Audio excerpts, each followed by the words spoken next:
Hi, my name's Cheung and I'm an author. And today I'm going to read you a short story of mine about empathy. It's called Bench Bill. An old man has started sitting on a bench across the road from the corner of our street every morning. I go past him on the way to school, and no matter what the weather is, he's always there, staring into space. One day I got worried because it was chucking down freezing cold rain and he was wearing the same thin jacket. The bench is under a big tree, so it's kind of sheltered, but still. I glanced at him from under my brolly to check he wasn't dying of hypothermia or anything, and he smiled at me.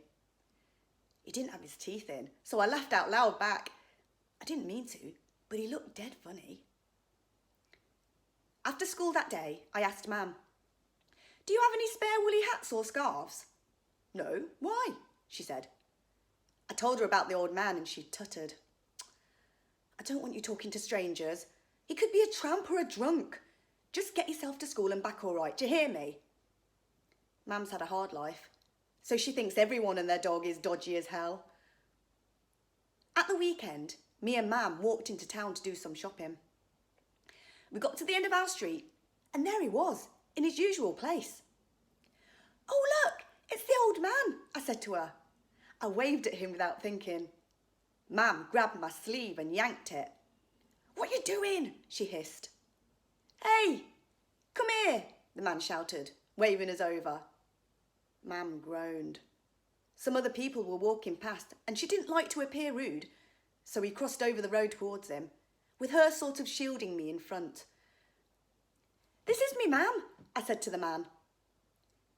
Close up, he looked younger than the 120 years old I originally thought he was. "Hiya, Mam," he grinned, nodding at her. He had his teeth in this time. "I got something for yous." He got off the bench, leant over the low brick wall behind it, and presented us with 2 tiny plants in brown plastic pots. "They're broad bean seedlings," he said. Mam's face lit up. She was going to buy some seeds in town. "I look after these communal gardens. I live there," he said, pointing to the block of council flats behind him. Then Mam decided he was all right, and not an axe murderer after all, and ended up chatting to him for ages. We found out that he'd suffered depression and started gardening to improve his mental health, exactly like Mam did. As we went to leave, Mam said to him, "Thanks for these beans. I'll bring you some courgette plants when I get them going." "Aye, see you then," replied the man.